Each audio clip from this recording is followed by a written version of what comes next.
Mor fon da güzel olmuş Saadet. Mor. Teşekkürler. Yogada bu renklerin hepsinin şeyi var biliyorsun değil mi? Evet, Evet, gireceğiz güzel şimdi. enerji veren bir renk. Aynen.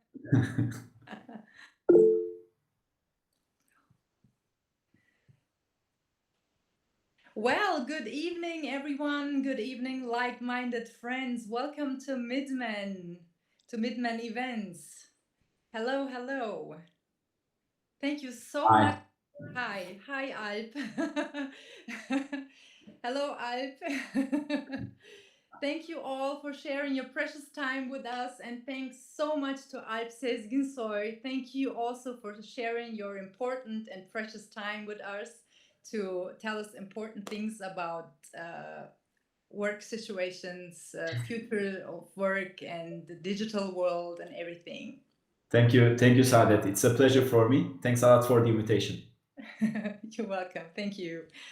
Well, for those who doesn't know Midman, I want to explain you about our work. Midman was founded with the idea of bringing like-minded people together through music, culture, and sports events, and thus to help them to build a new community. The concept is based on meeting people with similar likes to yours as you enjoy the events. The date of foundation of Midmen coincided with the date of the start of the pandemic, which resulted with the organization of online events and workshops and webinars. Since almost over a year, Midmen organized 8 events from online sports tournaments to painting workshops, still with the aim of bringing people together and share and joy. And today's event will seek answers to the most wondered questions about how the future of work will be shaped, how the new world dynamics will change the job we have now. We are here today with Alp Sezginsoy, the founder of Expertera, the region's first and only on-demand expertise platform. His TEDx Reset talk on future of work, new organizations, and on-demand workforce in 2017 gained wide attraction, and a year after, he founded the Future of Work platform, which focuses on the human aspect, new ways of work, and the philosophy of digital revolution and industry. Well, Alp, welcome again. Thank you for being here. Thank you, Saadet. Thanks a lot. I'm really happy to be here. And apologies to everyone because I'm in the summer house. So I hope the light, audio, and the camera is okay. I can see you wonderfully. Okay, perfect. You're in your summer house, you said. Wow, how Yeah. lucky you are. Thank you. Thank you. Yeah. I ran away from the city and I'm on the aging coast of Turkey at the moment.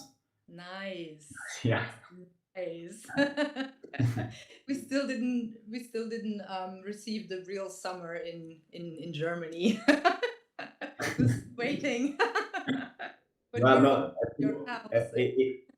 but it's total lockdown here at the moment. So even if it's even if the weather is like summer, nobody can go out. So I don't know who's lucky. The world is changing every day Yes, nowadays. that's true. That's true. Well, at least you have lots of space. You can walk around the house if you Yeah. want to. Some Yes. people don't Yes. even have the Thank you. space I know. inside the house. Yeah, that was the main reason. Well, you're bringing a wonderful energy. Thank you so much, Alp. Thanks. Well, I would like to start with our questions we have Sure. for you, which are very important for us to Hmm. know. My first question is, you've recently been addressed as the pioneer of the freelance revolution by Yeah. Forbes Global. What exactly is the freelance revolution, and how does it relate to the fact that many jobs will be obsolete in the near future? because of Mhm. technological developments. Thank you, Saadet. You're Yeah, I've been welcome. being a pioneer thanks to Forbes US because we were actually pretty early before many people in the region noticed about this trend. Mhm. And so the freelance revolution is basically stemming from a few different notions. So one of them is first the freelancers, which the people they want to work more flexibly on their own terms, and and platforms like Expertera, we make this happen. We bring them clients. They can work on a project basis. They can work flexibly. Basically, this trend was how I noticed the trend was also similar because you know about Airbnb and Uber, right? So Sure. now, yeah. So now, what's happening is we are now utilizing assets in a. It's called sharing economy. Now it's your own home, and you don't want to leave it idle, and somebody can rent your home, and the same with your car, and you can utilize like many people. They don't need cars anymore. They will just utilize Uber. It's very similar in the sharing economy now. People's talent can be utilized on a platform, and basically it's just like Uber. You click, and what you get is a business consultant. You click, you get a software engineer. You click, you get a UX designer, right? And it's just within a matter of days or even hours, you can get your best match. And it totally disrupts the traditional HR of, we need someone. It takes you 1 month or 2 months to fill a position, or sometimes even 4, 5, 6 months. And so it's very beneficial for the companies, or regardless if they are big or small. And it's also a trend because for the freelancers, the on-demand talent, because they can work flexibly, they can work on their own terms. Maybe they will work with one startup at the same time they will work with a large corporation, and they will work on the 3 to 4 days, and the rest of the days they will have their own. They will do yoga, or they will do theater or something else, right? Right. So basically, we are living in an era where people want to utilize their potential. So that's the supply side effect. And again, we are living in an era where we have shortage of talent, shortage of expertise, or we need to, I mean, now there is the agile transformation. So Mhm. like companies, they need to be faster, and they need to access the talent in a much more rapid way. So that's the basics of the freelance revolution, and it's big. I mean, it's not so big yet, but it's going to get bigger and bigger. How much bigger? Currently, so when we say the term like freelance economy, it basically stems from. It's also another popular term is gig economy. Have you heard of the term gig economy? No, I haven't. Oh, okay, so Can you they explain? either use freelance or, economy, or gig economy. So these are the two popular terms. And gig term actually comes from the music bands giving gigs and going to another place and giving another gig. So it's similar for the talent, right? So they give gigs, and it's actually in a way it's even similar for an Uber driver. It's gig, Mhm. like one gig he goes and he performs, and currently in the world, there are many. When we started, there were a few. There were a few platforms actually, but currently there are quite many platforms, and the total number when they add both gig economy, which is like Uber drivers or delivery people, like in right now also in Germany, I know like Gorillas is becoming very popular, like right for delivery. It has become the fastest unicorn in the world in terms of valuation, right? So these delivery people, they're also part of the gig economy actually. And if you were to make a wild guess of how many people actually worked in gig economy in the world, do you want to take a wild guess? Mhm. Fantastic. It's fun. Yeah. Okay. Yeah. So it's around. These are 2019 figures, but Currently around 70 million people, they work in gig economy. So that could be a consultant, that could be a software engineer, that could be your Uber driver, or that could be your delivery guy, right? Mhm. So and that was we still don't have 2020 figures, Mhm. but I'm very curious because the number actually we think it really jumped up high. So I'm really curious, but 70 million. I mean, if you were to collect freelancers in a country that makes the seventh largest workforce in terms of after right after Russia, right, and that's for 2019, and we expect it to be for over 500 million people, but in the next 5 years, either full time or partially participating in the gig economy or freelance economy. So its growth is for the last 3 years, it's around 60% Mhm. for in terms of freelancing figures, and also for on demand, like higher end of talent where businesses utilize like software engineer, business consultant. It's actually over 100% in terms of the recent figures by World Economic Forum and staffing industry analysts. So yeah, in a nutshell, that's what gig economy and freelancing is about, and it's a big disruption coming. It's actually happening right now. Wow, wow, Yeah. that's big. It sounds fantastic. Yeah. Wow, I'm so impressed. Yeah. um, well, the COVID-19 has shown that organizations and their people can respond to the pressure of a crisis, Mhm. meeting challenges from what seemed impossible and achieving tremendous positive change. But will the Mhm. pandemic go down in history as a disruptor, or will it prove to be a fast forwarding time machine to a new accelerated future of work? Okay, good. Yeah. I mean, if it were between those two, then I would say yes, it is a time machine.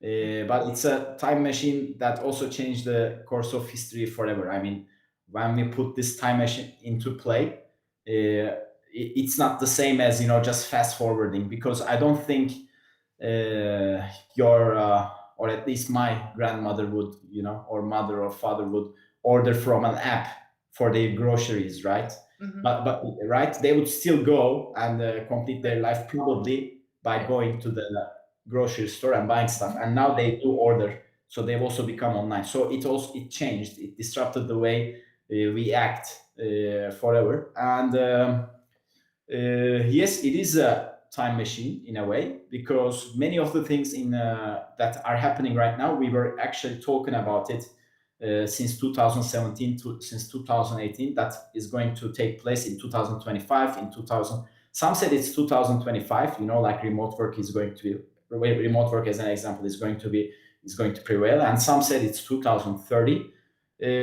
I would say it fast forwarded at least 6 to 7 years, but in a different way, in a more mandatory way.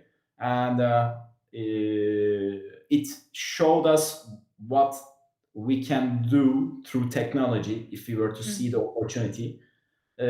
Obviously, I mean, if I would like to see it as an opportunity. Obviously, we see so many, so many people losing their, like in US, the unemployment rate jumped from 3.5% to 15% in the first 3 months of COVID. Then it dropped a little bit, but still it's solid. Obviously, there are a lot of things to address. It's a pandemic, but at the same time, if we look at the bigger picture, like before the pandemic, World Health Organization named stress as the biggest epidemic taking place in Mm. the world, right? So, Right. and its cost to Europe, they said annual cost of work-related stress to Europe is 600 billion euros a year, and they also mentioned like 300 billion dollars for US. So that makes around $1 trillion a year worth stress-related costs, right? So we had to change something about the way we work, and actually now it's becoming mandatory, and there are a lot of things to fix. But now we see that there are different ways of working. So you know, like we can be more flexible. We can partially work from home or any part of the world, and we will hopefully go to office. So pandemic is obviously not what remote work is supposed to be, because it's you know, like normally if you are a parent, like you would drop your child to a place, you would sit in a cafe and work. Right now, at least for, I don't know how are things in Germany right now, but you cannot drop your child to a place because it's you know, because the schools are shut down, and you cannot sit in a cafe. So like before you couldn't see your children, like parents couldn't see their children, and now now they don't know how to run away from children, you know, because they don't have excuse Yes, anymore. that's true. So That's true. yeah. So yeah, coming to your question, feel free to interrupt me. You know, these are topics I enjoy to talk about. So feel free to interrupt me. I But really. coming back to your question, yes, it is a time machine, but Mhm. changing the history at the same time. Yes, but I think I watched a speech of yours from I think 3 years, no, 1 year ago, and you gave, because you were talking about expanding the mind and thinking outside the box when it was about the changes because of digital work and etc. And Mhm. you gave Bruce Lee as an example. It's Yeah. like water, my friend. Yes. Like Right. water. Yeah. That was. Can Yes. you explain something to this, please? Because I want the people to, this is something people don't still understand. Being like water and expanding the mind. You Thanks know. I, so much for reminding me of that. Actually, I forgot. Yeah, that was in the 2019 Future of Work Summit talk. Thanks a lot for reminding me of that. Yeah, I mean, so that's actually what also COVID showed us, right? So, I mean, we see that there are many different ways of working right now, and it's not only work, like also our life. And we are continuously exploring these new methods, and to do that we have to be more flexible. We have to accept things as it is, so that as they are, so that we change them, and so that we see the opportunities. And right now, actually around the world, we are shaping the future of work. And basically, like, future of work is about unlocking human potential for the new era. And like putting, like, what we like who mentioned the stress as an epidemic in 2012, I think. And basically we created a toxic workplace for all of us, and now we have the opportunity to change it. So yeah. So yeah, right now we have to understand uh, what's coming and what's changing. Like, probably we don't have to rush so much. I mean, I see a lot of companies rushing so much or making big investments, but probably it's much better to understand the, like, they are okay. We will open these offices in these 10 new spots. I mean, I think it's better probably to listen and understand and design the experiences more. So yeah, and being more fluid is probably at least partially means that, right? To quote from Bruce Lee. So yeah. but that's true. When we are open to, when we are open and free, we we take new things much easier and learn faster, and it doesn't it's it's not hard to make that change. Right. So, Yeah. I mean, think about it. Like, did you adapt any new skills or something new in this past year? Well, lots of things, yes. Right? Can you give an example? Yes, for example, I started to learn a new language, and I started to learn more to work with. I'm an actress. I started to learn more about video filmmaking by myself. Wow, I was wow. really very bad in digital things, so Good. I And learned now you're a a lot. digital host. Yes. And much more. But we're here to talk about you.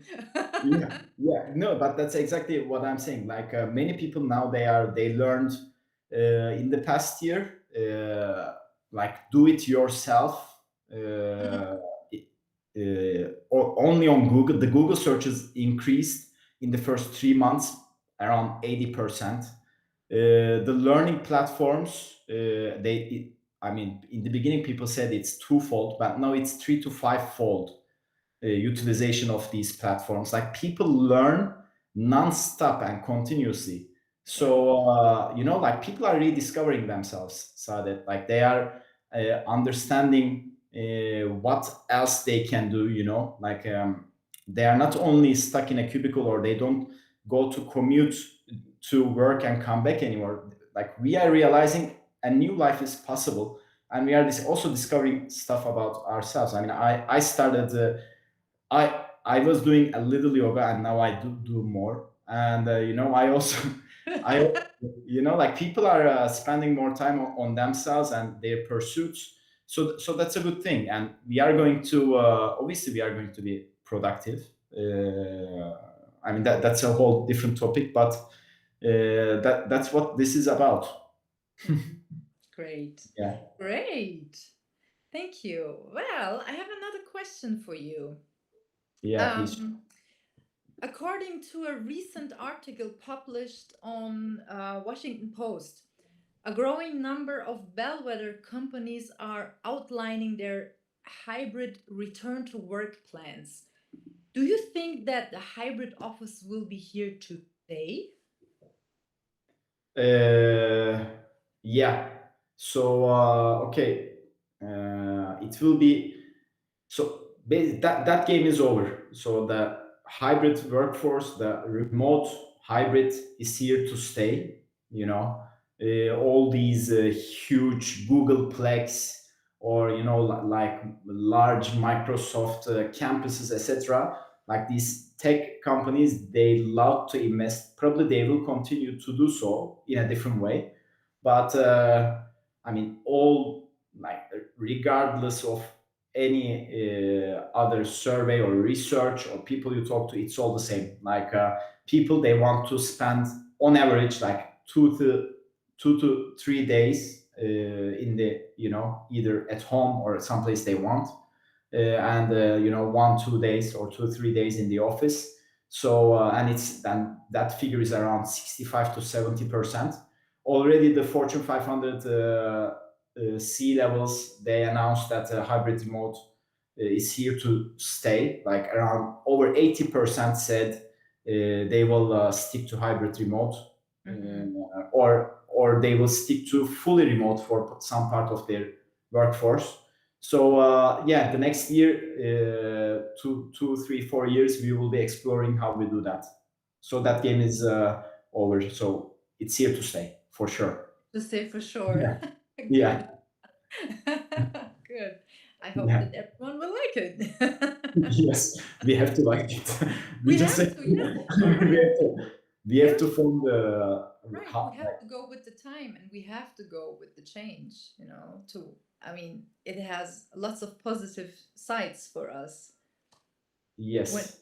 it's for example the from home, the work from home. I think it gives us more flexibility to plan our own time. You don't work from 8 till 5 and then count the hours. Oh, okay, I get home, it takes an hour, and then I can do this and this. Oh, do I have 30 minutes to make yoga. No, then it's 11 o'clock and then I have to go to sleep. This is, for example, what I am thinking every day. So, so look, I mean, this can still be the issue, to be frank. I don't know, or at least be part of the issue. But so people like companies will have to address three things, right? If they want to attract talent in this new remote hybrid era. So one is locate like so one is flexibility in terms of location. Mhm. So, like the talent and people they want to work flexibly in terms of location, right? So that's part of what you just mentioned as well. Like you don't have to wake up and go to office every day. You may be in some part of the world. You may be at your home. You may be at your summer house, like I am right now. But location flexibility is one. And just like you mentioned, time flexibility is the other. Like it's not going to be like 9 to 5, 8 to 5 type of work anymore. People have that time flexibility. At least the companies that want to attract the top talent, they will have to address that. And the third one is social well-being and social health. So it's like the genies are out of the box, and many companies are investing a lot on begin to invest a lot on well-being right now, and it's going to stay. Like we want to be sane, healthy, and like take care of ourselves and give our best work at the same time. So that's the next era that we need to, or we are trying to design at this stage, and the companies that can do it will win. Yes, and I will win too because I can't wait to work like this. Because time Yes. is precious, really. Every time I sit in the metro for 1 hour, it takes me 1 hour to get to work. And I sit in the metro, and this is like 2 hours in my everyday life. And I think Yes. to myself, wow, that's like 2 hours less in my life. I'm Yeah. just And in the metro. Wow. it's disappeared. And it's not only 2 hours that it's actually, the when you put 2 hours in commuting, you're actually wasting your brain energy for the rest of the day as well. So, I know. This is what I recognized. It makes mhm. you tired, the brain energy goes down, and well, anyway, Yeah. Anyway, we go back to the questions. We'll yeah. talk my things later. Okay. Well, I have another question again. Well, it's a very important question, I think, for us all. Um, what are the future jobs? Are universities and the whole education system ready for this transformation? Hmm. What did you say? The future uh, job? What are future jobs? Which Ah, jobs okay. are going to be important in the future? Mhm. Yeah. Okay. I mean, first of all, the universities and even the companies, they are not ready yet. So, in terms of future jobs, obviously there will be a lot of disruption coming. And I mean, first of all, we have to get this thing out of our head of automation and robots will take our jobs. No. So the companies that invest in automation, they create more jobs already because they are. So once we give those jobs to robots, then we need to take care of other stuff, and hopefully it will not be the stuff that robots can do. So it's more creative work, more analyzing work, more cognitive thinking work, analytical work. And also we will need to learn quite a few. When I say we, I mean entire workforce, quite some digital skills. So that will be mandatory as well. And so universities are not ready. Just because of that, we designed a festival for universities last year, Future Skills Festival. We had a few thousand attendance by students, and we worked with some of the top universities in the region, and we designed it collaboratively because they're also aware that they can't keep up in their curriculum of what's coming up. So I mean, try to fill that gap, and through companies, through new explaining new skills, and providing that skill set, and the same with companies. I mean. Uh, it's the companies, they are trying to understand, one, like who can learn from, who are the people that are able to learn new skills, and they are trying to upskill, or they are trying to reskill that workforce as they automate, as they bring in automation. Yeah, and they can't, they usually can't do it on their own, and they also get external help to do that. Yeah, so I mean, we will, so more creative skills, more digital skills, that we will need to adapt, and the skills that we see as more humane, more soft skills will be critical. Collaborative skills will be key. So we will be, other than the digital part, we will need to work a lot on our soft skills, Saadet. Mhm. This is very interesting that you said creative skills. I watched a press conference of a Chinese businessman. I don't remember his name anymore, but maybe you do. He's a famous businessman, and he said in that press conference, Jack Ma. who? Jack Ma. I think yes. He Yeah. said we have to teach our children to be creative.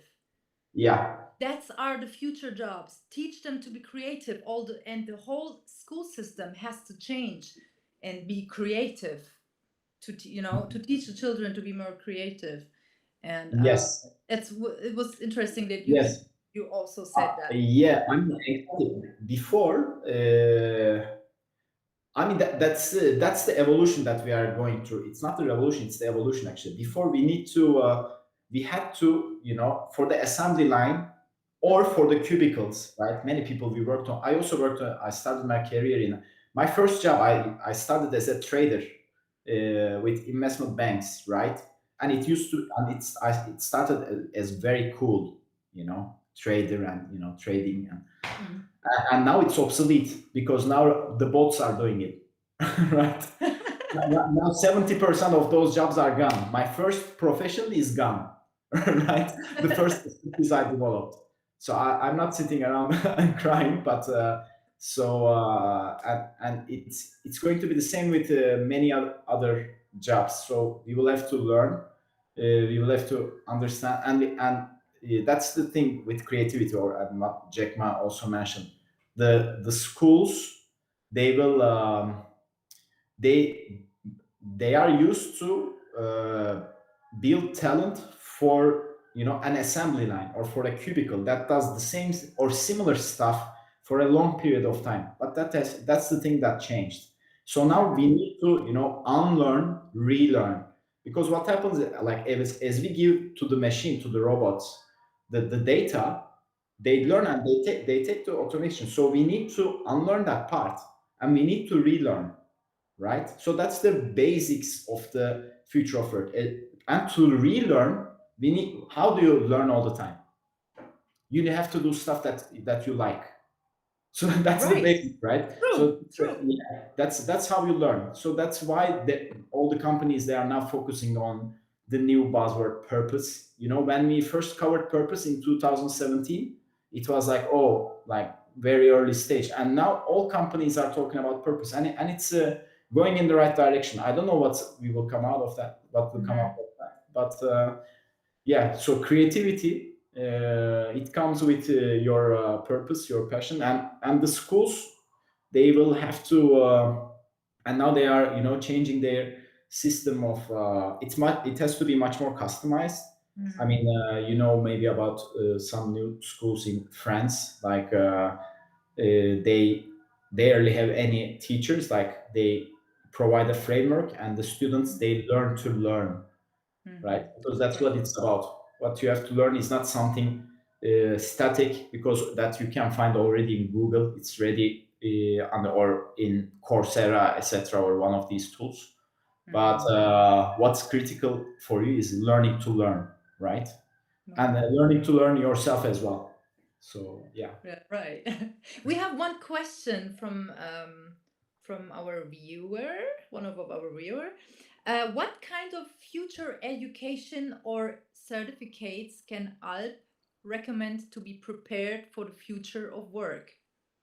Okay. I mean, is there a specific area that the viewer is working on? I mean, I would say for corporations, like, will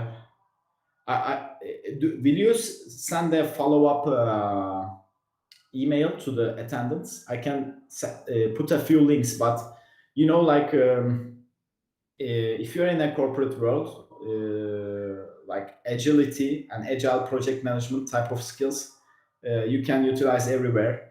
Google just launched a new program which includes like four new domains that are applicable for virtually all areas. I'm sure one of them you will like, and it's pretty cheap. I don't remember the exact, but like it should be something around $50 or something around that, and it's like a 6 month course. uh, Make sure you are used to platforms like Coursera, Khan Academy, and others. So that's very critical. I can send a few links on that as well. So yeah, it really depends on the field you are in. But yeah, agility, agile project management, because these will give you, how to collaborate with people, how to manage and yourself and such a team. And unless you are in a very individual work, like an artist who paints, maybe, Mhm. like these are very basic skills that you can apply anywhere.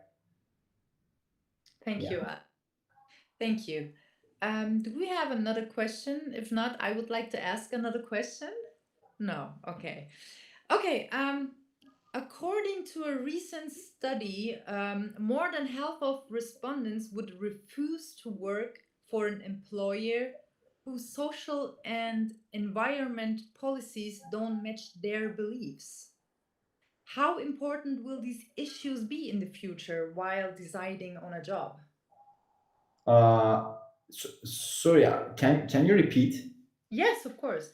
Yeah. But according to a recent study, more than a half of respondents would refuse to work for an employer whose social and environment policies, yeah, don't Yeah. match their Okay, beliefs. I get it. Yeah. Okay. So my reply to this is, in terms of how important it is, very, like, it's key. Um, I mean, we already confirmed that like work isn't somewhere you go; it's something you do mentally, physically, spiritually with your being. So if you are not agreeing with your company's purpose, with your company's policies, environmental policies, social policies, Mhm. like the Trump and election case gave perfect, amazing examples of that last year. There is a company, and like some companies, they gave a stance, like being very neutral between Trump and Biden. And some companies, they said, one, and they said, okay, no, we will go for Biden, for example. And one of the companies, they gave, like they gave a certain stance, and they said, if you do not agree with this, you are free to leave, and I'll give you 4 to 6 months of your salary, right? So that's part of the new world. Like, it's very critical that you have a stance and you are in line with your people about it. So and because so that's the new thing with the, it's not only a new generation thing. I mean, yeah, maybe people abided before, like they were okay before, and now the people are not, like they want to put their being in something that they believe in. So so I think it's pretty fair, and now the companies are actually applying it. Like, we have seen amazing cases in the US in the during the election, and this is going to continue. Like, the talent now, they want to put their effort and time and energy to companies that is in line with their beliefs, with their worldviews, with their purpose. And Unilever also, like they are they are doing purpose alignment with their employees, with their workers. And and if they are like, with many of them they do align and they maybe change their role accordingly. And with some they say, you know what, it's not getting aligned, so we will give you this generous fee and you can go and pursue your career somewhere else. So yeah, so that's the new world. And these are the companies that attract the best talent actually, because the in the new world, it's not your very future proof technology, etc. Yeah, maybe it is in exceptional cases, but most of the time it's your culture, it's how you do business, it's your people. And yeah, so coming back to your question, it's very important, it's key. Yeah. Thank you. Thank you. Mhm. That was a very important question for myself also. Thank you. Mhm. Any questions from our viewers? Yeah. Is there anybody want to? No. Okay, good. Okay. Then I have one more question Yes, for this please shoot. evening. Since the COVID-19 pandemic hit, we are on video calls more than ever before, and many are finding it exhausting. Some say that being on a video call requires more focus than a face to face conversation, or when you're on a video conference, everybody is looking at you. You are on stage, like, so there comes the social pressure and feeling like you need to perform. How will people reduce the so called Zoom fatigue? Yeah, I mean, Zoom fatigue is really an issue. I met one of my friends from one of the top consulting firms, these BCG McKinsey type, and like he was like going crazy because they start with Zoom at 8 in the morning and they continue it at 2 a.m. or 3 a.m. I talked about all these very how they optimistic and like we will design, but obviously there are these issues that needs to be addressed, and they are heavy now. Now they are like work-life balance is all into each other. Like people are on Zoom all the time. uh, I mean, first of all, not, they don't have to have video on all the time, because now that some companies came up with the policy in the early stages. In all Zoom calls we will have videos on, and for everything they do Zoom, and many things actually you can just give a call or send a Slack message. And I think people are just understanding this. So what needs to be done is, like, companies, they need to have a remote playbook, and they need to design a good playbook. And we have some of the best cases for that. GitLab has it, and they have around like thousand something people working fully remote for the last some years now. And so they are not doing everything online on a video call all the time, right? Mhm. So I think companies will just have to learn how to do this, and it's going to take some time. And for Zoom fatigue, and if it's not in their policy yet, they better demand it. And they don't turn for everything every time, because of you don't actually need it, right? Right. And even even when I talk to some very smart people, they are just realizing it. Like some of the top business leaders, they say, I'm so tired of Zoom, they say. And now I'm telling them, just call me, and we can handle stuff on the phone as well, or so we need to strike this balance, and it's taking time. Yeah. We just became too ambitious because we understood we can figure out quite a few things on a Zoom call, but it's not everything that we have to handle through here, right? Okay. Well, it will take some time until we get Yeah, used to all these Zoom things and digital here and there. exactly. Oh, exactly. thank you. Well, I have one last question, promise. Yeah. I think this is a question for mothers. It's very important. It's about children. How can we make sure that the next generation, for example, our children, are best prepared for the future of work? Okay, good question. Uh,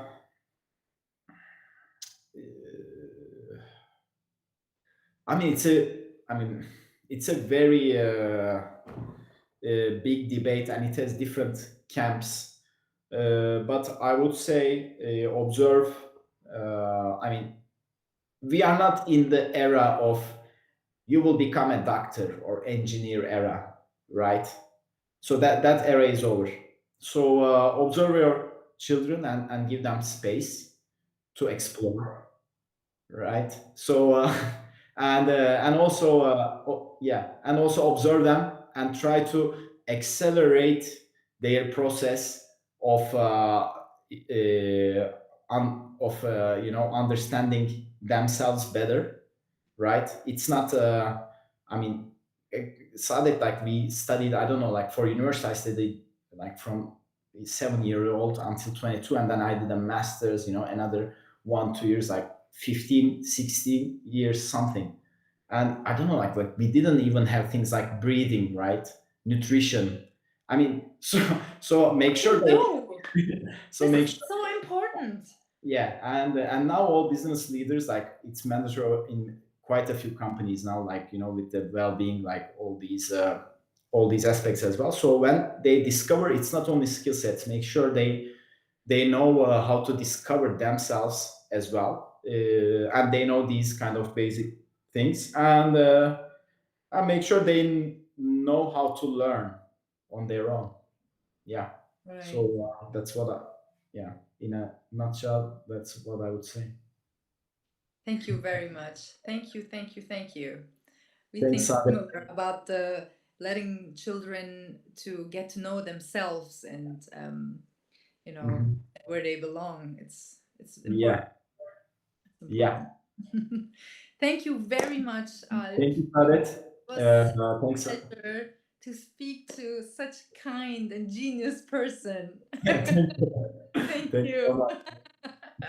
Thank you. And thank you so much for our Midmen viewers. Please support us on Instagram, on YouTube. Please, yeah, watch us. Stay tuned. We're always here with new events to enjoy you and make you enjoy your time with us. Thank you. Thanks, Yes, Al. Bye bye. Have Have a great